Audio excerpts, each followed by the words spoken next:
Hello everybody, welcome to the video and live streaming show. My name's John Lacey and I'm joined as always by Sam Proof. Today we're talking all about building a content library, so we'll get stuck into that in just a moment. Sam, how have you been? How's your week? Okay, it's been busy because I'm getting ready for a certain event. We'll talk about that later. I've also been doubling down on my short video content creation, so we're gonna talk about that in a bit as well. Yeah, I found I got paid by Instagram the other day, and I was like, wait a second, what did I do, and how do I do it more? And so that's where I'm putting my focus now. How's things with you? Pretty good. It has been a busy week. Probably not as busy as your week though. And I know that there's some sort of sports ball game type thing happening. So we will talk about that. Yeah. Bit to us from. But today we're really wanting a content library. So, really, just in terms of I guess my big thing is that do something once, and I love this expression, sort of random acts of content. If you do. A little bit of feedback there for me, I guess. Sorry. I gotta tell you, the other thing about the characterize this week is just being tech issues everywhere all of the time. Like, Twitter, Microsoft Teams, I think YouTube had a moment. It's been a very strange week. I don't know what's happening astrologically, but it's been a curious one. But anyway, hopefully we won't be plagued by too many issues today, but we are trying a number of different things. So getting back to my original point. So yeah, if you are doing these random acts of content, if you're just putting things out, my big thing is if you've done something once, then you've done it once. But if you've done something and you've put it into your content library and you've got it there ready to go, you can sort of revisit that and reuse it from time to time. So I'm gonna just share with everybody some of my guiding principles on this particular subject. So number one, if something is worth saying at all, it is worth saying more than once. So, if something and if something's not worth saying, like, really don't bother. There's so much static on social media. I wouldn't even worry about it. But number two, there are certain things that you want to be known for. So make sure you actually talk about those and refer to them often. Number three, social media algorithms are incredibly fickle. And I think there's this as an assumption sometimes that everybody is seeing everything we do, and that's just not true. That's so far from true, it's not even funny. And fourth, humans, even if they are seeing your content, they need reminders. They're not going to internalize everything the first time you actually say it. So, there's a reason why you have more than one lesson when you're trying to learn something. There's a reason why they play ads more often than just at one time. And of course, we know that content creation requires skill and effort. And, posting daily may lead to creative burnout. So having a library of content, an album of greatest hits can really help you stay top of mind with your audience without having to recreate the wheel each time. Does that make sense, do you think, Sam? Is there something you'd like to add here? Yeah, no, I mean, it's repetition is key when they, talk about marketing and things like that. Like you said, you don't see an ad one time and it goes away. You're going to see that ad multiple times. And then even within that ad, the rule of threes always applies. When they want you to call a phone number or go to a website, they're going to say it 3 times so it tries to stick. And, I think just on our day-to-day life, how many times have we met a new person and like 5 seconds later, they're totally just a nameless face because it in one ear out the other, and the trick to that is to say their name back to them and say it over and over again, and repetition is key, and being known for something, obviously you want to be saying those type of things continually. So yeah, I think you're spot on.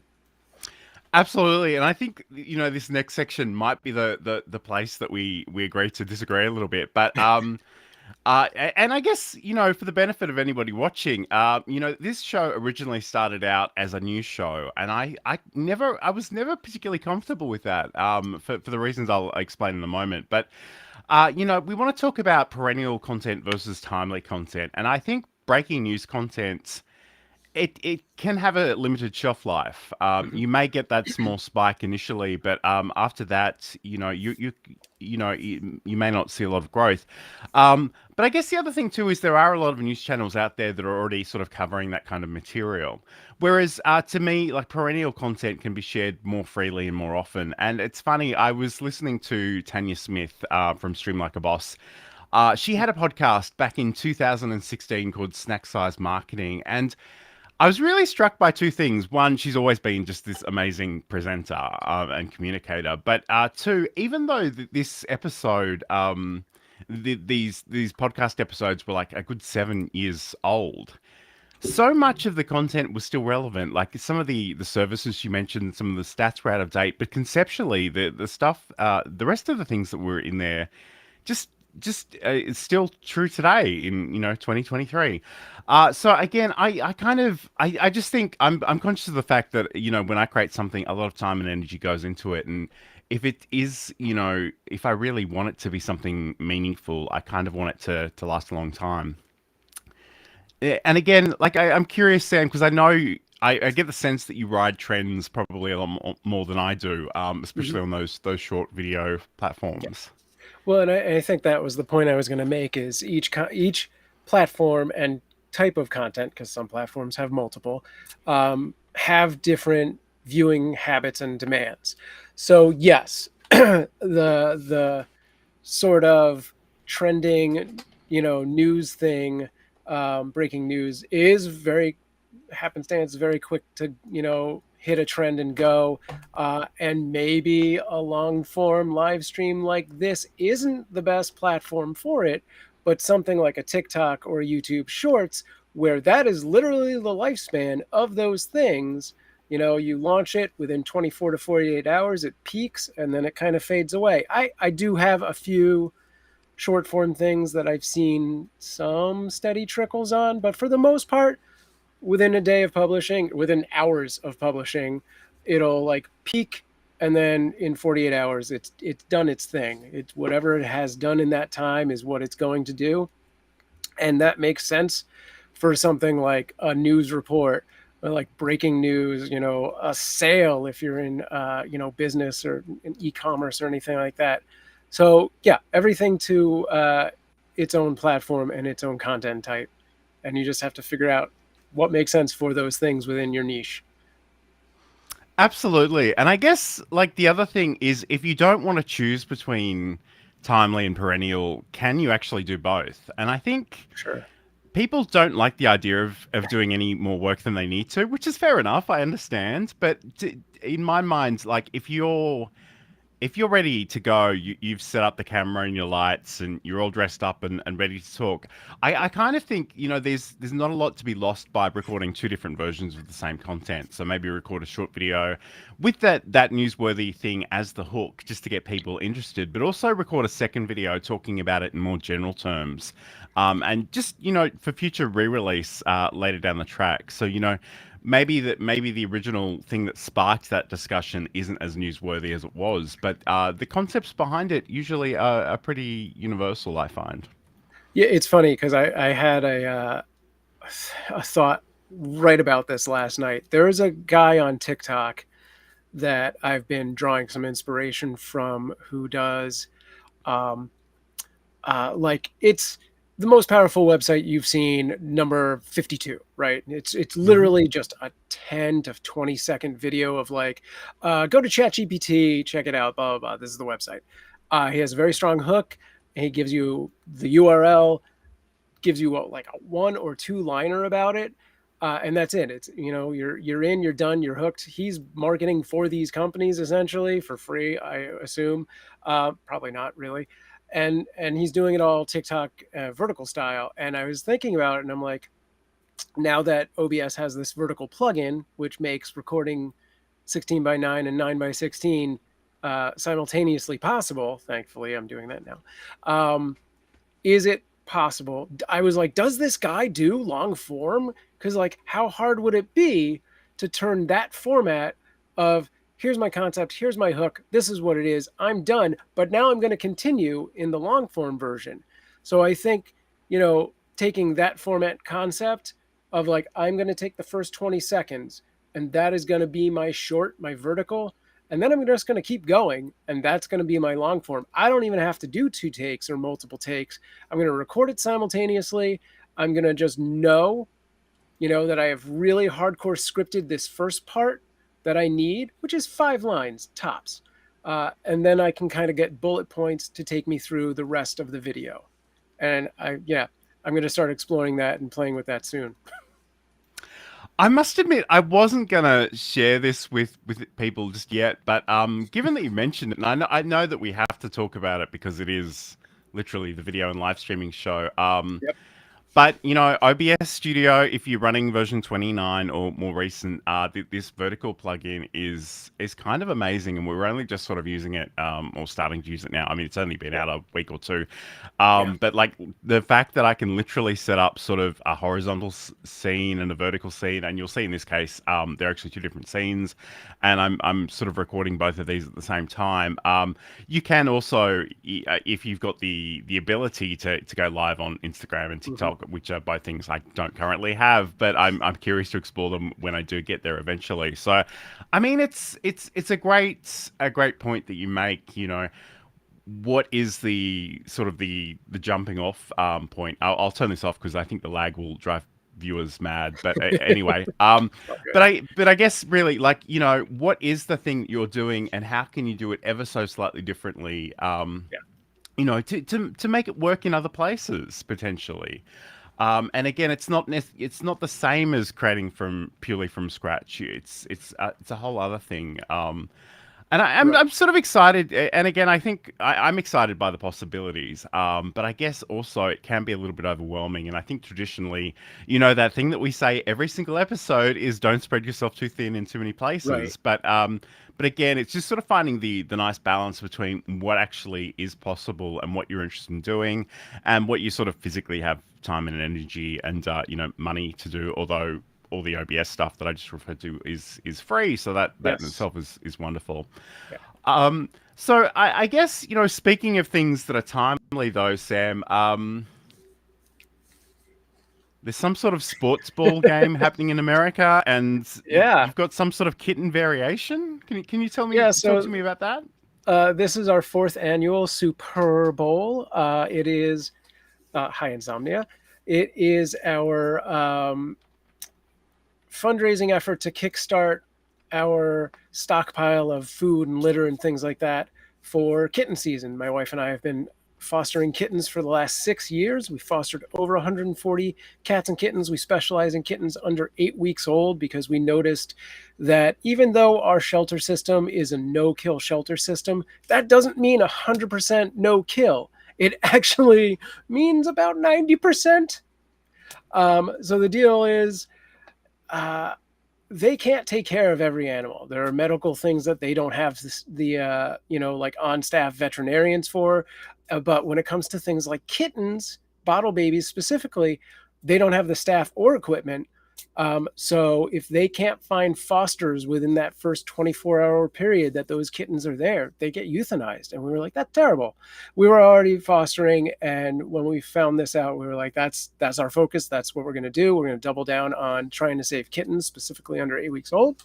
And we started hosting this event, the Super Bowl. I don't get in trouble.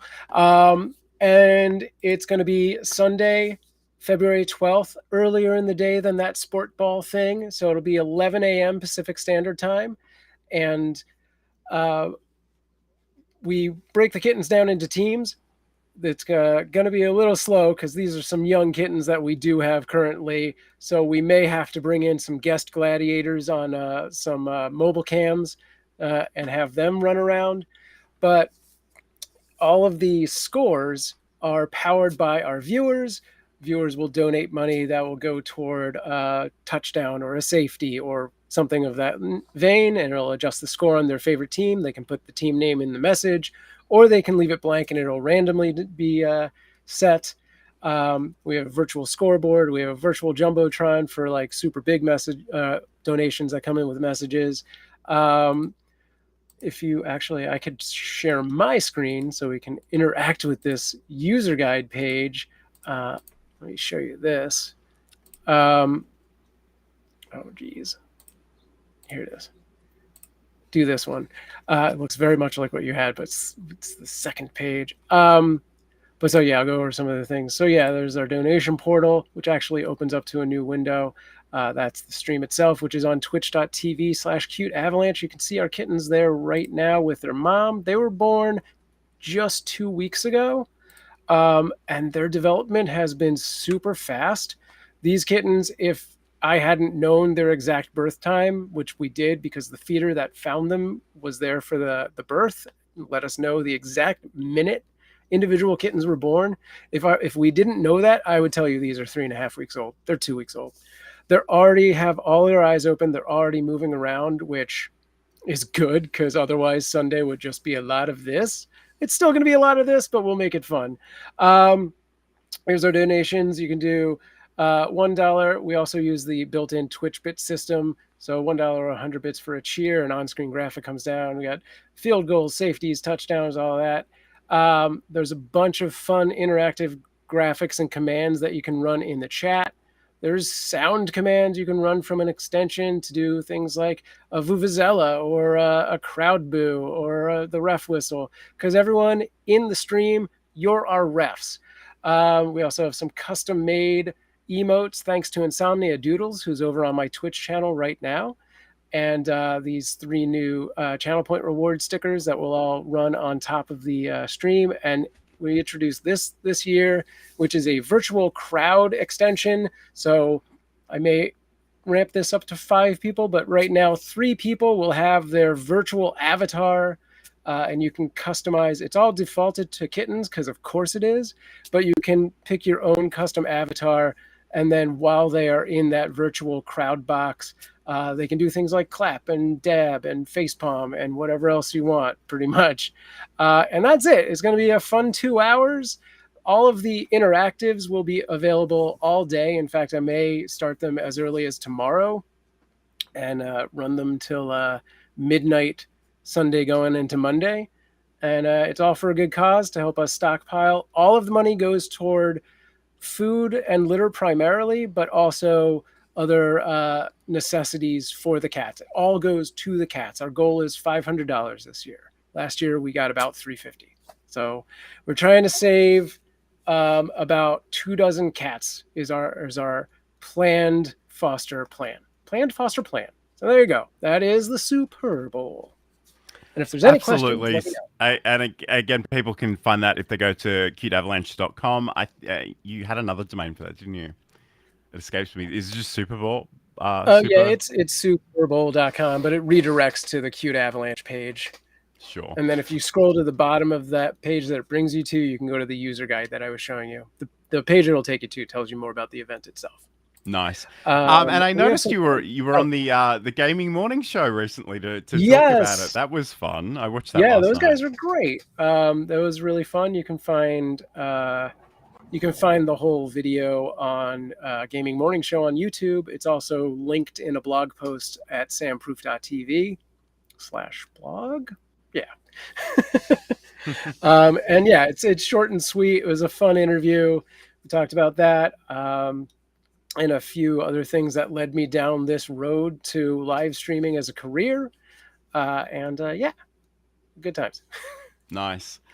Okay, so I just want to address the chat because there's actually been lots of good things in there that I haven't seen before yet. So Bernard over on LinkedIn is saying, "Love the idea Sam shared. Makes a lot of sense and caters to several different needs." So I think that was in terms of actually, starting off with a smaller piece of content and just Yeah. extending it and sharing it with a different audience.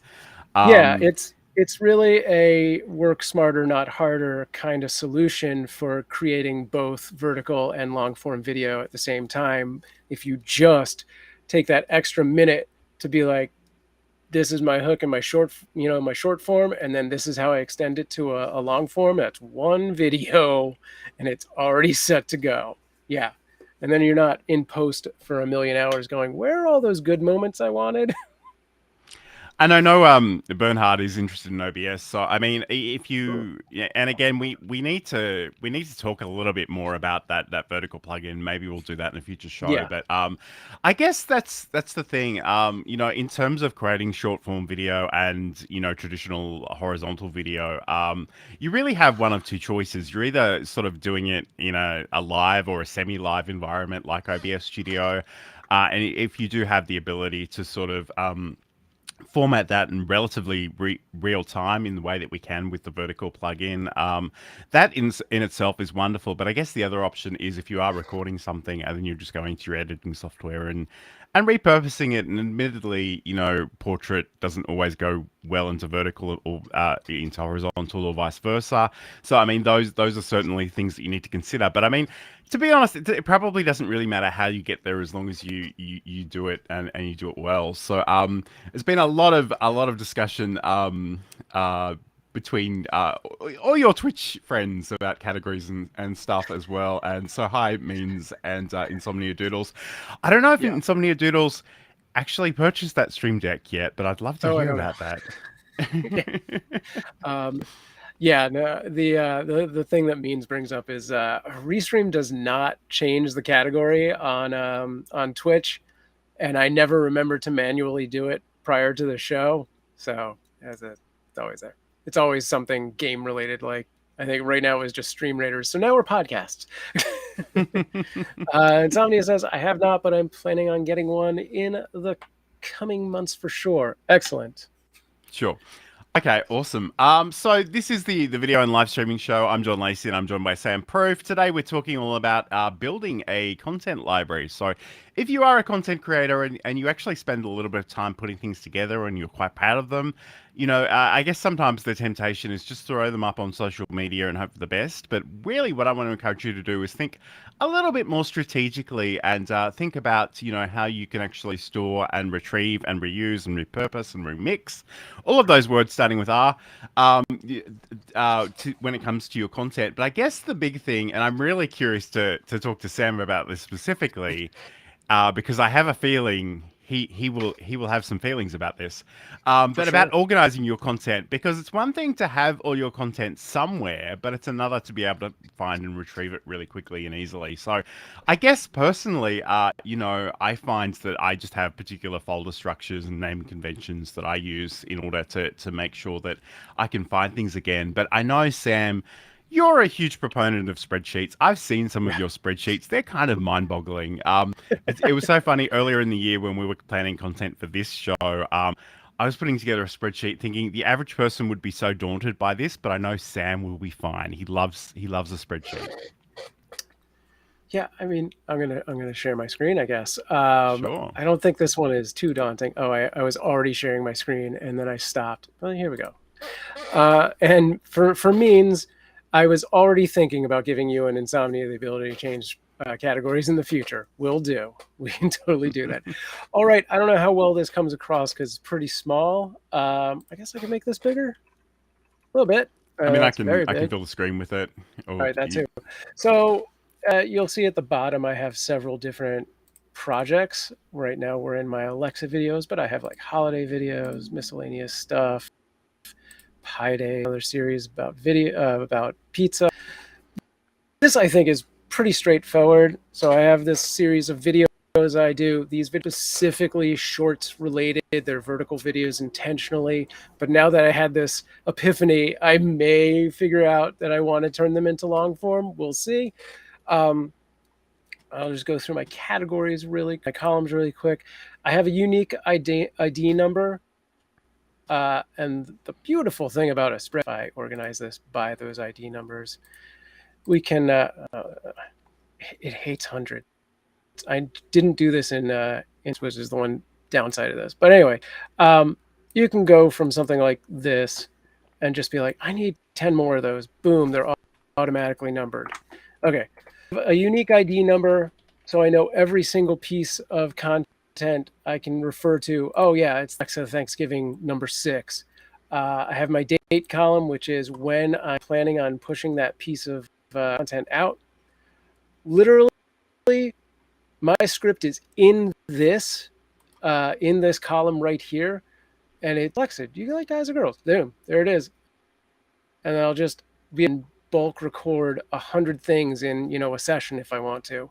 And to turn this into vertical video, a lot of our vertical videos have some sort of graphic or text overlay. That's this column here. So if I order by A to Z, you can actually see fun things to do with Alexa on Halloween part 1 through blah, blah, blah, blah, blah. And then right next to it, this next column is my next caption or description. This goes in, your video either as the caption for TikTok, or I'll trim this to be the YouTube title. I don't have a lot in this hashtag column, but if we go down to Thanksgiving, I did. Some things let you use 30 hashtags and some let you use 3. Sometimes I fill this out and sometimes I work my workflow. So we have a recorded column. Once it's recorded, it moves into assistant editing or draft. So I've put the program to edit, CapCut in this case. When I've done my final cut, moves into this progress, and then I've exported it, and this is my uploads: TikTok, YouTube, Instagram, and if I want to reschedule it, I have a new schedule right here, and any other notes. And that's, I think, a pretty straightforward workflow. I want to point something else out, which is kind of different methodology. This is clearly talking about recording up front. And something that John and I talk about a lot is the read of content that we've done live. So for the kitten cam, I'm going to go out of a spreadsheet and into a Trello. And this is very underutilized because I was hoping my community would help me a lot more with this. And it hasn't taken off quite yet. So this is kind of in its infancy, but this is automated. So every time a Twitch clip is created from the Cute Avalanche kitten cam, it automatically creates a card in Trello.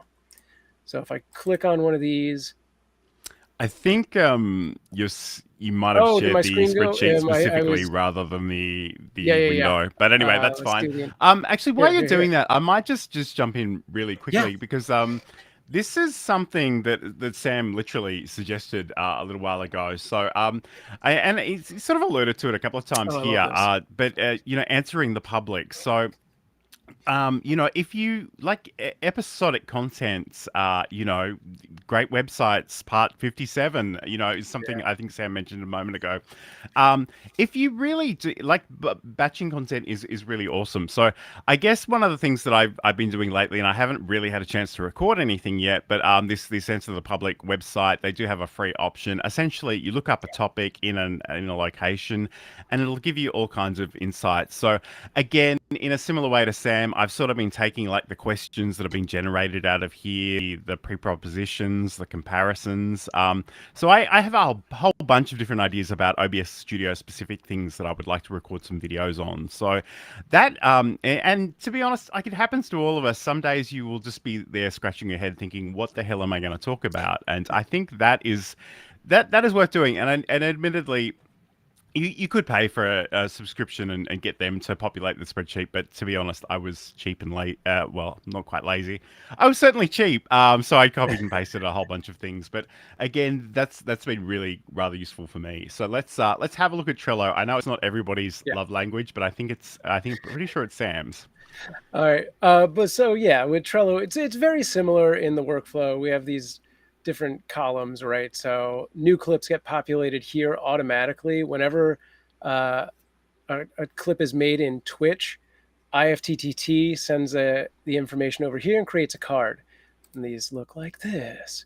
So it has the URL for the actual clip right there. It tells me who in my community created it, gives me the date and time and all that good stuff. And I've got, I thought I added, oh, it's hidden. So I've got this workflow chart right here. So if I decide to move forward on one of these, I just have checkboxes of like, boom, I published it onto YouTube. Because for the most part, with these, they're already, clipped. I can just instantly download this content, take it, put it over to somewhere else. If I want to take it and make a 9:16, which this title needs to reflect that, I copied this and I literally set this part up today because I was like, oh my God, there's a new thing I can add. But yeah, it's literally just checklist of like, boom, it's on these sites now. And then we drag the card and put it into either scheduled or posted, or if something really failed, I'll throw it over into do not post. But yeah, so for anyone who's a more visual user, wants something a little more hands-on, and spreadsheets are like, I can't with the things, this might be the better way to go, is something visual like a Trello. And the beauty, again, is that there's so much automation that can be done here between something like IFTTT or Zapier. I suspect that with Zapier, which I refuse to pay for, you can actually have it move into a column, find the URL, and be like, I'll just export that for you to YouTube. I suspect. I'm not positive. Q asked, what if the clip is deleted? I would have to be the one to delete that. I guess my mods could delete it. It will not make that reflection over here. So that is a good point. But we have such a small community, like somebody would tell me like, oh man, I accidentally deleted that. And then at some point I'd be like, okay, get rid of that card. And somebody else is saying that there's a cool setup. I'm not really sure if that's your spreadsheet or our podcast, but either right. we're happy to take the compliment. Yeah. So yeah, I guess that's the big thing. So like as I say, it's really important to think about where you're storing things and how you're organizing them, because if you do ever want to come back and reuse any of those elements, you need to be able to find them. And I think sometimes we'll have some vague recollection that something's on Google Drive somewhere. I mean, Google Drive is a great example because if you've named it well, you can just search for the file name or the something within the file name. Yeah, I think that that piece of advice goes further than just a workflow for your publishing schedule, but actually how you are saving your content in the first place, like where those video files live and how your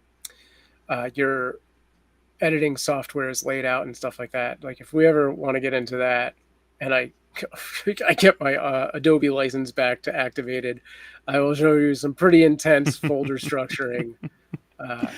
And I guess you've got to find something that makes sense for you. So it can be as simple or as elaborate as you need it to be. But again, just make sure that you understand where things are. And I will I've got a folder for my thumbnails.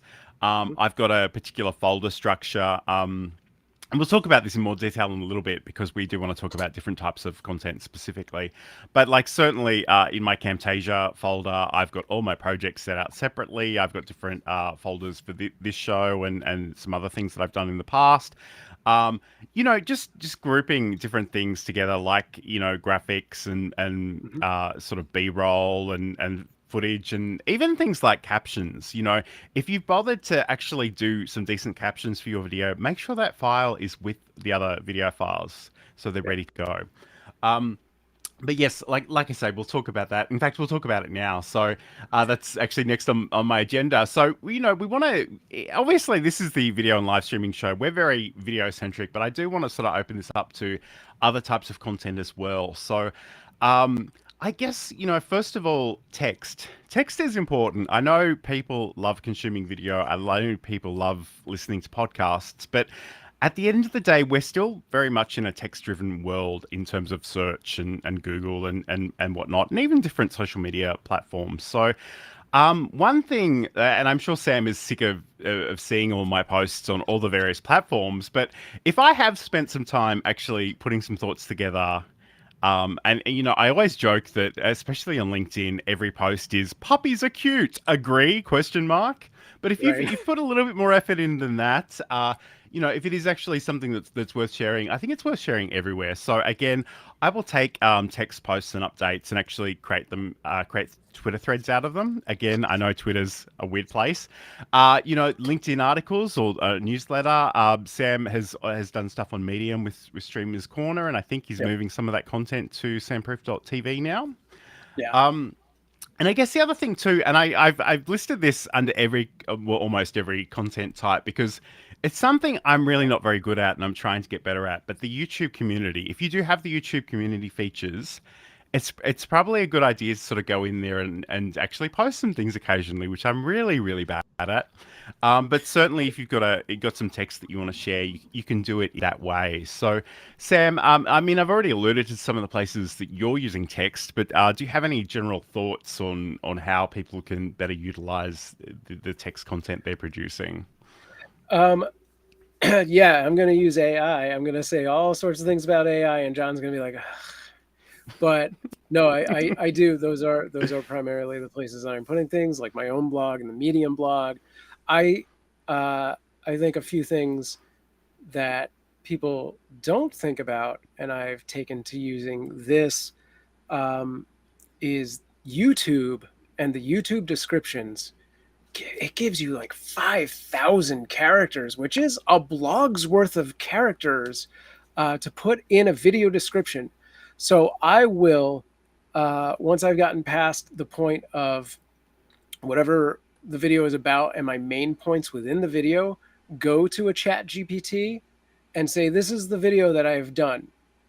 Give me another 4,000 characters about this topic, or give me like 5 questions people will ask, or I'll go to answer the public, get those 5 questions and be like, answer this question, this question, this question, and this question. I will put that in my YouTube video attached to the video that I've just done. It's 5 extra minutes of work. It's not a huge amount of time to invest, or even less if it's all just drops out all of it. So I think YouTube video descriptions is hugely underutilized. Um, and while we're talking about AI, I just found a new AI. I believe it's called Charlie. I don't remember the top, if it's Charlie.ai or Charlie.go or something like that. And it's primarily paid. It gives you like 3 things a month for free or whatever. But a nice thing that it does is you can upload your video and it will convert your video, not just transcribe it, but convert your video into a blog post. So it is your words. It is literally taking the things you've just said and just giving some nips and tucks here and there. I played around with it. It's not amazing yet, but just that ability right there is pretty cool. And then again, you can take that information, you can put it into a YouTube video, you can put it into an Instagram post. You can take that text and turn it into an infographic. There are just so many things you can do beyond the initial product, and you should do. Yes, and my feelings about AI aside, I think that those are all potentially valid points. And I guess, Yeah. you know, people may not appreciate this about me, but my background is sort of web design and web development. And I think, you know, if you can, if there is a place on your website where you can actually add written content and use things like the document title and you meta description and actually use those heading styles, sort of H1 to H6 and bulleted lists, make it sort of scannable, and both, you know, the person reading that, the human being reading that will appreciate that, but also, you know, Google loves stuff like that. So I guess in some ways, I people really underestimate the power of text, in my opinion. So that's something I always like to call out because I think it is still quite powerful. And again, you know, people when they're searching for things, they're definitely using words. So it's always a good idea to try to figure out what are the Yeah. words they're likely to be using and sort of optimize your content a little bit around that. So another type of content that we might want to consider is the use of images. So Actually, before we get stuck into that, I do have a graphic I want to share with everybody. So let's just have a quick look at this. And again, this is really just an example, but I wanted to sort of show how I took and this is the one of the this is one of the earliest video recordings that Sam and I have done in recent times. We did record some podcasts like 15 years ago, but basically this was me interviewing Sam about streaming, about Qt Avalanche specifically, and we had the long piece of long form content. The whole interview I think was 20-30 minutes, something like that. I sort of cut out this segment of it. I created PowerPoint slides, and I actually did these in a square format. And Hmm. you can save that as a PDF document, and then you can upload that to LinkedIn as its own document type. I can export all those slides as PNGs individually and put them on, on Facebook, on Instagram is the word I'm looking for. Instagram. There Yeah. we go. But I guess the other thing too is like I sort of took the text of that and I actually looked at it in two different ways. Sort of the surface level message of just get started, just put dip your toe in there and actually get experience streaming in the first place. But also Sam sort of alluded to many of the technical aspects that were in OBS Studio. So that's part of what is in the PowerPoint is actually talking about those concepts, but also showing the dialogues in OBS specifically. And the other nice thing about having those images separately is that I could do an entire Twitter thread with all that content and just Yeah. a different image per tweet. So I guess it's I just want to really encourage people to think about how they can actually split up the contents and occasionally just you know repost it. Frankly, I mean, I Yeah. had a day last week where I reposted some of that content. Because I was busy that day, and I didn't. The inspiration wasn't hitting me. So, again, Sam, like, do you have any advice on or examples, I guess, of your use of images in terms of content creation? I am not prepared for that, and I'm not. I can't think on the fly on what I would show you for that. But I think that image that you showed with all the different forms is very powerful, and should be a blog of its own. Is that all done in Photoshop, or are you using something else? That image is actually just in PowerPoint. I know it sounds really weird, but Like I use the actual PowerPoint for graphic nearly design all that you my make? graphic stuff. Oh yeah. Um, yeah, yeah. Okay. So, we could probably do an entire episode on PowerPoint. Is this like I know everyone has this post-traumatic stress disorder response from time in education and training settings, Sure. but to be honest, it is a bizarrely powerful graphics tool. Huh. And the thing I like about it, and I think I might have told Sam about this in the past, but I literally have a slide deck, which is, I think it's just called video thumbnails. And I Yeah. just duplicate slides and I rework them. And, the one that we have, even the one that we have for this particular show, which I'll put on the screen for a second.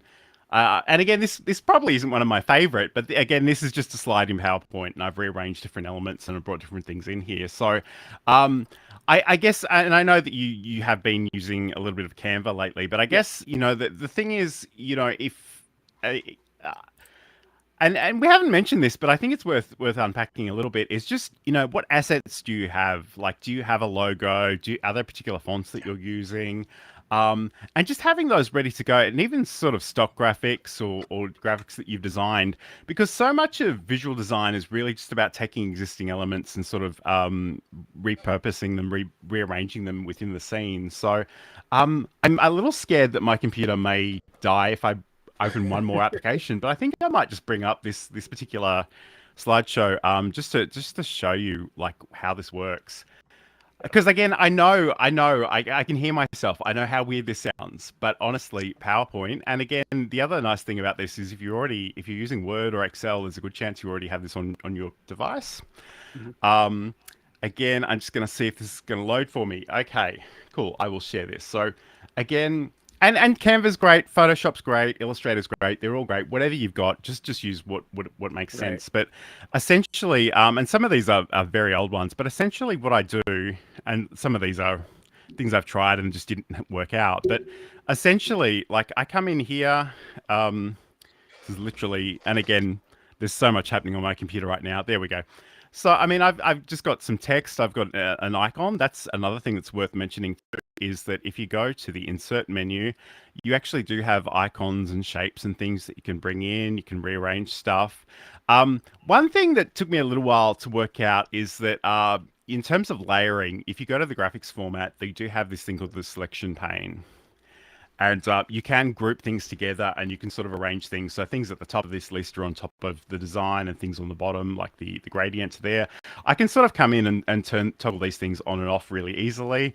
But essentially, a lot of this is like literally me just creating elements, moving them around. And I think the other thing too that's worth mentioning really briefly, and again, I should probably layer my sort of label my layers a little bit better than I do. But if you go into here, like we've got all kinds of text effects too. So things like shadow, reflection, glow, bevel. You can do 3D rotation. You can do transforms. There's a bizarre amount of stuff that you can actually do in PowerPoint. I know people don't think of it as a graphics tool, but it's honestly it's kind of my favorite. And I say that as someone who's very comfortable in Photoshop and Illustrator. But I found this really, really useful. And again, like I literally just sort of right click, duplicate a slide, and I can use that as the basis of something else.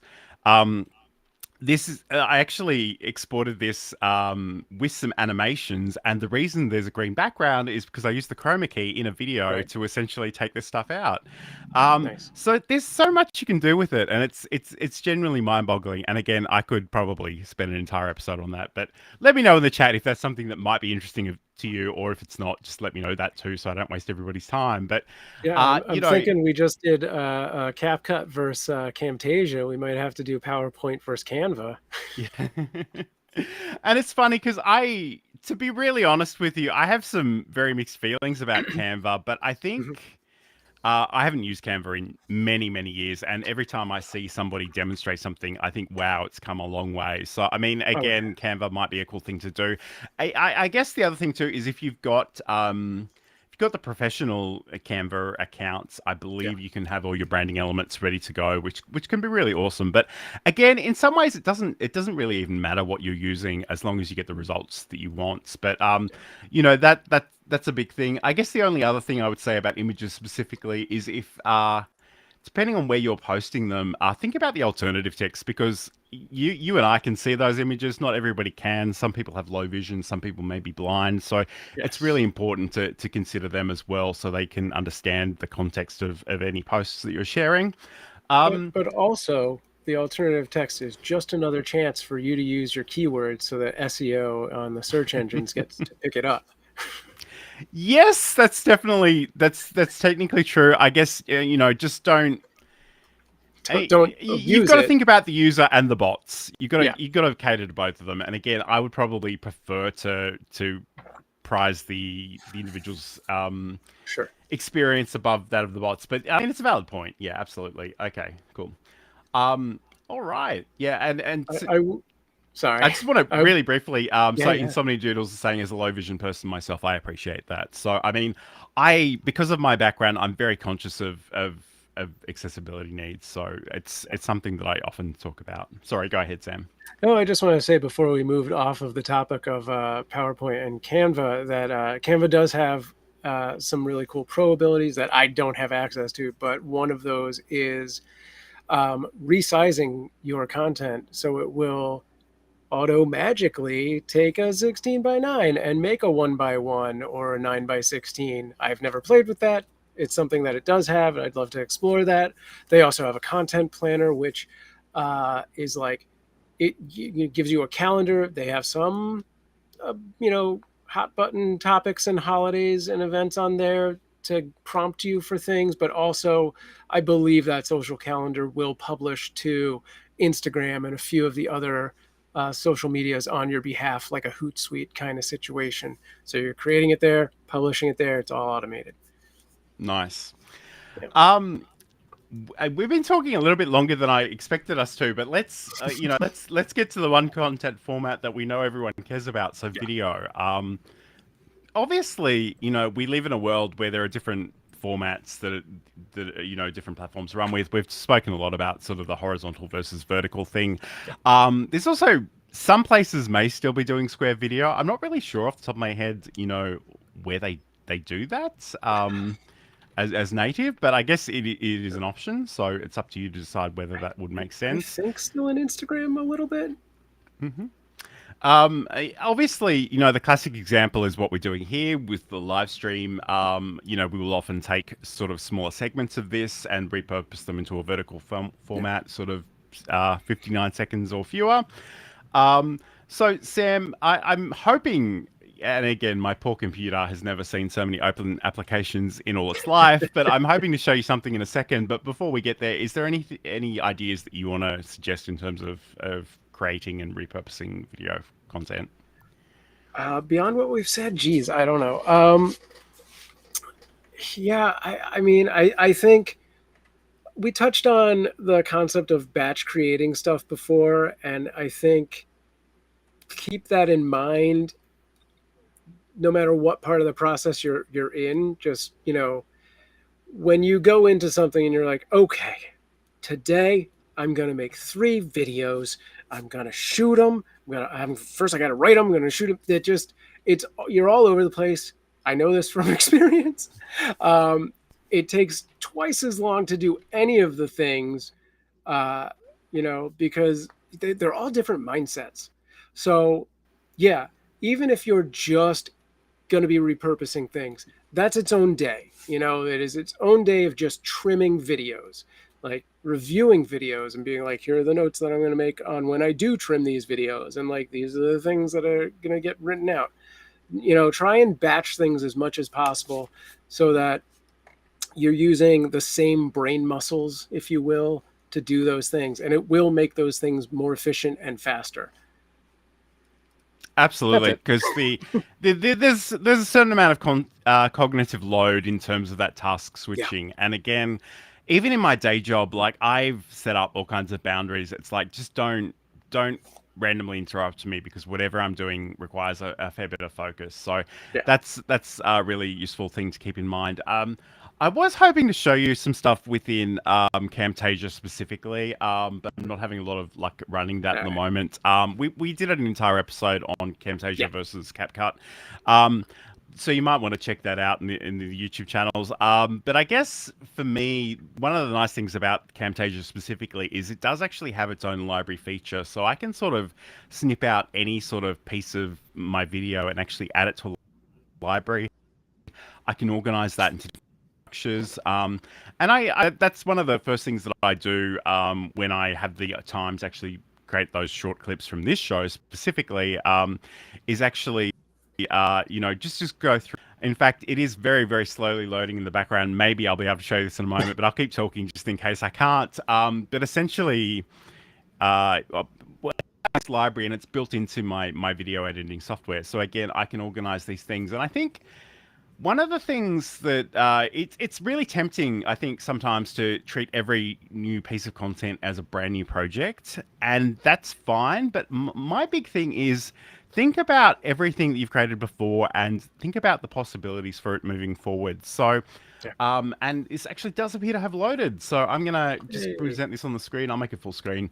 Um, so this is actually the library feature in Camtasia. So again, I can build out folder structures. I've actually got graphics, so I've got a gradient and a logo overlay.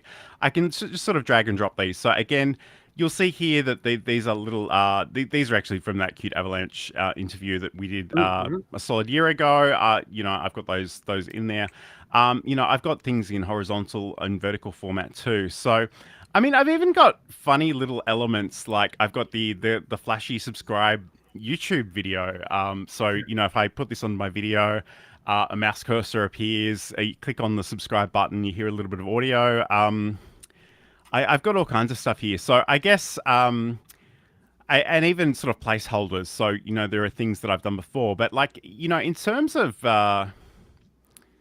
you reusing things. So I've and again, this may take a little while to load onto my timeline here, but Mm-hmm. essentially, this was a segment talking about using a teleprompter to improve my workflow. So anytime I want to invoke the idea of a teleprompter or something that might make your life a little bit easier, I know I've got photos of this in action. I've got them ready to go, and I know where Yep. they are, basically. I can also search here. I guess the other thing, too, and I'll mention this just briefly, I do have. I've got music here again. So in Compotech, they have that monkeys spinning monkeys thing, which is so popular on Yep. TikTok. I've got that. I use that occasionally. I've also purchased some subscriptions to different services. So I've got a whole bunch of music that's ready to go. And if I leave you with nothing else today, I want to tell you, if you can add 15, 20 seconds worth of music or anything really at the end of your YouTube video, Yep. export that, get rid of that stuff, or save it as a separate project. And that way you can build in that end screen on YouTube. And you don't appreciate how awesome that feature is, because we want to keep people on. We want to keep people on the platform. We want to keep people on your channel specifically. So there are just little things like that that, essentially it makes a different video out of the same project, if you will. And it's not massively difficult. And as long as I keep them in the same sort of folder structure that I normally use, it can be so incredibly easy to do that. And it can be so useful. Yeah, I think along those lines, the platforms will reward you for creating, custom content to their platform. So in the case of you have that YouTube subscribe, if you have something that's Instagram or TikTok related, and you can swap those out and really quick render a different version for each platform, I think that's great. Absolutely, and I guess the other thing too is just have those branding elements. So if you do have a Yeah. logo, if you do have particular fonts, in Camtasia they do have the ability to sort of associate certain colors and fonts with a particular brand. So you can do that as well. But it's funny, and we've sort of spoken about this in that CapCut versus Camtasia episode. So if you are interested in this specifically, check that one out. But I know Sam doesn't love editing, but I really do enjoy it, and I don't know why, but I genuinely do. It's in fact I enjoy it more than being on camera most days, if I'm being honest. But yeah, I mean those are a few different things, and again, like even just the ability, like I think I had a minute video, and at the time, Instagram wouldn't let me upload that, so I had to Mhm. just go in and cut a few segments out with Ripple Delete and Camtasia. It's so funny now these days. I think you can upload 15 minutes or some ridiculous amount of video on Instagram, but at the time that was a real constraint. So Yeah. all right. So I guess, we are sort of approaching the end of the hour, but I guess the other thing I wanted to talk a little bit about was, what are the remix and repurposing opportunities? So can you take a different segment of a larger piece of content? Again, we do that with this show all the time. Can you take a different angle or perspective? So again, if we go back to that example that I had previously, talking about some of the conceptual ideas and sort of matching them up with some of those technical aspects of OBS Studio. In this particular example, with Sam talking about streaming, because I think it's we kind of know how much time and energy goes into making these things, and it's really sad when you upload them and you get a whole 4 views and no comments. So if there's anything you can do to bring them back from the dead, you can do that. Certainly changing the format is another good thing. Compilations, outtakes, collaborations, there are all kinds of opportunities. I know we don't want to overwhelm you, but we just want to make you aware of some of those opportunities. So, keep that in mind. Think about what you've already got, how it can be reused, how it can be reposted and remixed.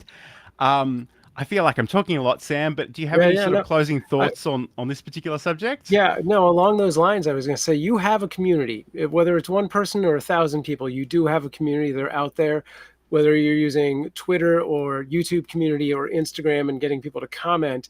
If you just ask those simple questions about your topic, you will find the videos to make. Like I literally just posted a poll the other day, like streamers, what's the biggest problem you face? Is it motivation or standing out or something else? But overwhelmingly, it's standing out. So we're going to talk about that in the future. Like there you go. Just use the community and you will get the ideas, or use ChatGPT. Stop it. Um, Yeah. Just for idea generation. Just for idea generation, yeah. And again, we don't have time to unpack this in my therapy session, but I genuinely believe it's important to express yourself, and I don't like the AI Yes. tools, and uh, I don't know. That's a whole other segment. We don't have time to get into it. So and Oh, my your my camera camera's dropped. gone, which is always nice. I'll just put you on full screen. So, Yeah, man, Sam, get me. while I'm fixing this, can you tell everybody where they can find out more about you, and what's your content and all those great things? Sure, you can find me at samproof.tv. You'll find all my links there. But join me Sunday for the Super Bowl over at twitch.tv/cute avalanche. That's the only place I want you to go right now. Thanks for hanging out. I do blogs on exactly what we talked about, and you can interact with me on Twitter. But yeah, go to this. Yeah, you'll find the link for the thing there. Okay. Yes, cute avalanche is the place to go. So, I mean, I don't really know anything about sports at all. But You apparently don't there's need to for something this. happening. I don't need to. I just Yeah, just kittens. you just need to know about kittens and being like, are kittens cool? Yes. And you get to Kittens are hear me definitely talk cool. like this for 2 hours. Thanks, Means. Means drop the link in. Can you lower third that Means comment? Because that's the better URL. But Okay, cool. Let's check it out. are you still trying to fix that camera so you can come back? I'm But yes, here. It's this all is right. the I kitten am back. cam. Yep. You can go to twitch.tv/cute avalanche. And February 12th, Sunday at 11 a.m. Pacific Standard Time. It all goes to saving kittens. Yes, and we love saving kittens. I'm not really saving kittens or doing any great events this week, but if you do want to head over to johnlacey.com, I do have an article about the things that we've been talking about today. So if you want to check that out, you can head over there. We'll be back. I think at the same time next week. We're in discussions about changing the time of the show, but we'll Yeah. certainly post it out and let everybody know. But thank you to everybody that's been in the chat today. It's been really, really awesome to see everybody there. And thanks Insomnia Doodles, thanks Means, thanks everybody that's been there and chatting, and everybody that's watching this later on. Have a great weekend when you get there, and we'll talk to you again very, very soon. Yeah. And if you are watching this later on, leave a comment with what you want us to talk about in the future. Absolutely, we'd love that kind of feedback. So, again, thanks for joining us. We'll talk to you next week. Bye.